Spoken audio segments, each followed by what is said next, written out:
今回は M2MacBook Air を購入したことに伴い、新しく周辺機器ガジェット周りを整えたので紹介をしていきたいと思います。最後に購入してよかったランキングも発表していますので、よければ最後までご覧いただければと思います。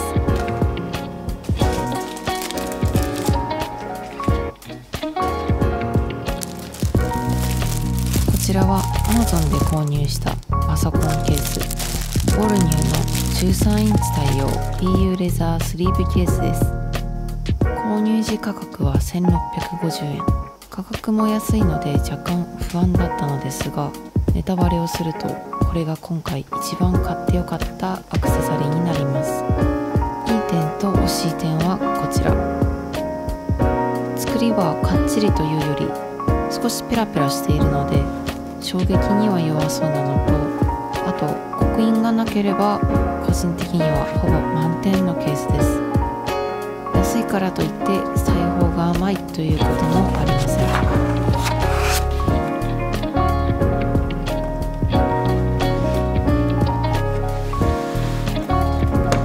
実際に MacBook Air を入れてみると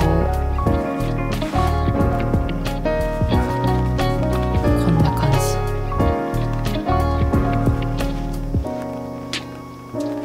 生地が薄めなので余計にかさばることもなくスマート。 PU レザーというポリウレタン樹脂を使用したもので、本物のレザーではありませんが高級感のある見た目をしています。指紋もつきにくいですし、軽度の引っ掛け傷にも強そうです。ちなみに蓋が邪魔だなという場合、蓋はあらかじめ収納しておくことですぐに取り出せる仕様にもできます。これはカフェに行ってパソコンを取り出したくなります。いいケースを見つけることができました。最大のお気に入りポイントは機能面です。ケース自体が薄いのでパソコンの下敷きに最適なことと、なんと蓋部分がマウスパッド代わりにもなる。マウスの操作性も良くなり、出先のデスクを傷つける心配もない。とても有効活用できそうです。もちろん蓋を収納してすっきり使用するのもいいですね。続いてマルチ USB ハブサテチオンザゴー。 USB-C ハブから9種類の変換に対応できるハブになります。価格は1万円超えとお高め。ここは最大のデメリットでもあります。見た目はシンプルですっきり、ロゴもシンプルで気になりません。9種類の変換は側面片側に USB-A2 つマイクロ SD カード、もう一つの片側に USB-C PD、USB-C HDMI、 後方側面に VGA、イーサネットの9つになります。そして最大の特徴がここです。なんとケーブルが本体に収納できる。大体の USB ハブはデフォルトでケーブルが尻尾みたいにプラプラついていたり、抜き差しできてケーブルは別にしまうみたいなことがほとんどです。それでも全然いいんですが、まさかの本体に収納できるという大好きすぎるポイントです。いい点と惜しい点はこちら。一番気になったのは思ったより重いかなということと、何にせよ値段です。正直なところ現状の市場に出ているマルチハブで M2MacBook Air に最適ナンバーワンなハブはまだないんじゃないかなというのが正直な感想です。現状出ている中で機能性、外観をクリアしたのがこのサテチオンザゴーでした。値段は高いですが使っていて満足感のあるガジェットなんじゃないかなと思います。ちなみに長めのケーブルも不足してきます。ロジクールペブル M350、 ワイヤレスマウスで Bluetooth 接続にも対応。コンパクトで薄型なのに静音性もある優れもの。見た目目も可愛らしいです。重さは単3電池を含めて 100g。 単3電池1個の駆動で18ヶ月持ちます。マウスの上部がカパッと簡単に開き、簡単に閉まります。磁石でひっついているのでとても気持ちのいい開閉です。そして最大の特徴、レシーバーが収納できる点。ワイヤレスマウスあるあるのレシーバーなくす問題がありません。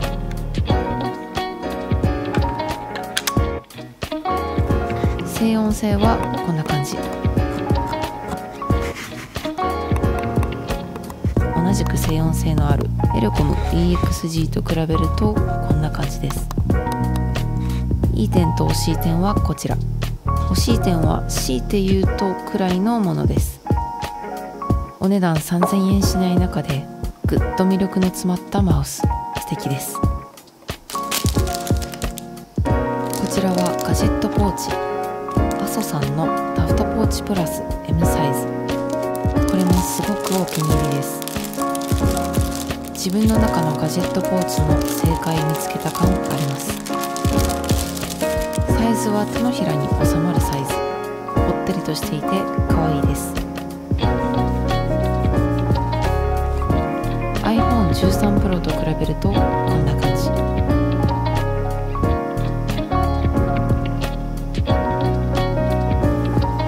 物自体は軽く、思わず触りたくなる手触り。素材やファスナー部分など耐水仕様になっています。中身を見ていきましょう。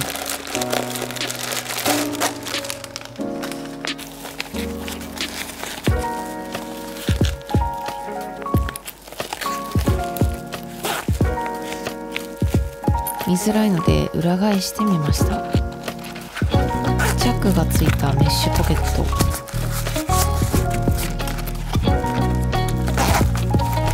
チャックの外側のポケット、反対側はポケット1つ、そしてメインに大きめのものを入れていく形です。いい点と惜しい点はこちら。このサイズで不安な方は一回り大きい L サイズもあるので、そちらもおすすめです。指紋はつきにくく、軽度の傷にも強そうです。新色ミッドナイトとの相性も素敵。これは去年購入したものにはなるのですが、サンディスクの SSD1TB、USB-C to C ケーブルと C to A の変換が不足。小さく薄く頑丈でお気に入りです。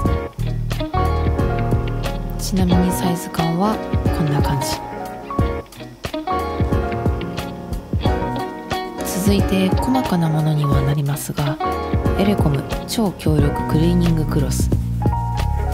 超極細繊維で指紋などの汚れを優しく拭き取ってくれます。もともと M サイズを持っていて、一回り小さい S サイズを購入。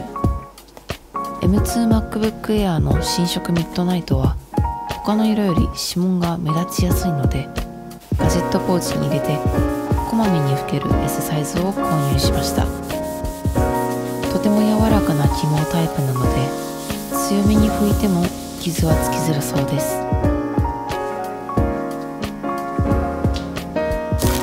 最後、画面保護フィルムです。これは唯一個人的には良くなかったものになりますので、簡単にご紹介。 Amazon で購入した2400円ぐらいのアンチグレア保護フィルム。 Amazon でのレビューはいいので、あくまで私には合わなかった商品になります。結果的には保護フィルムの縁が気になるな、思ったより反射するな、結構画質下がるなというのが個人的な感想です。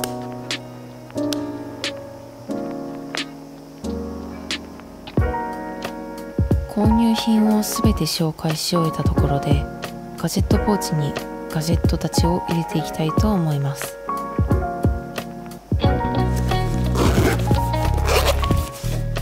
まず1一番大きいサテチ。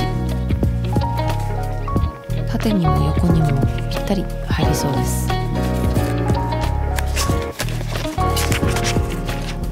縦は中央に入れればチャックも閉まります。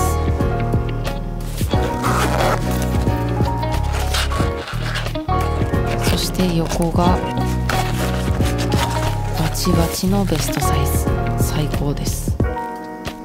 サンディスクは薄いかつ使用頻度高めなので内ポケットに入れます。 M2MacBook Air の充電器はサテチの横に。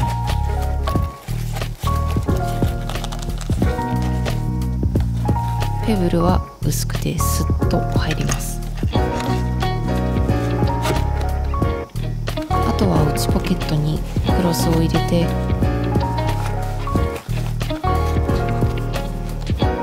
ケーブル系を入れて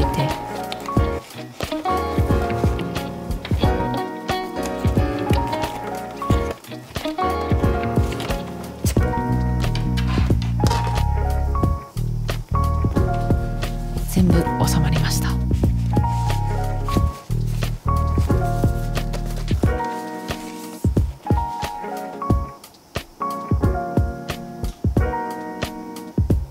この量が収まってると思うとなかなかの収納力です。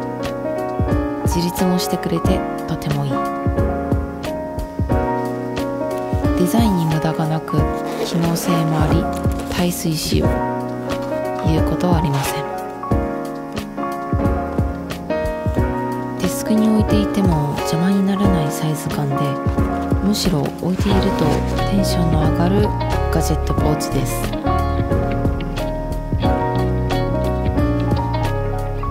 M2MacBook Air Midnight との相性もどれも抜群です。統一感があってシンプルで素敵。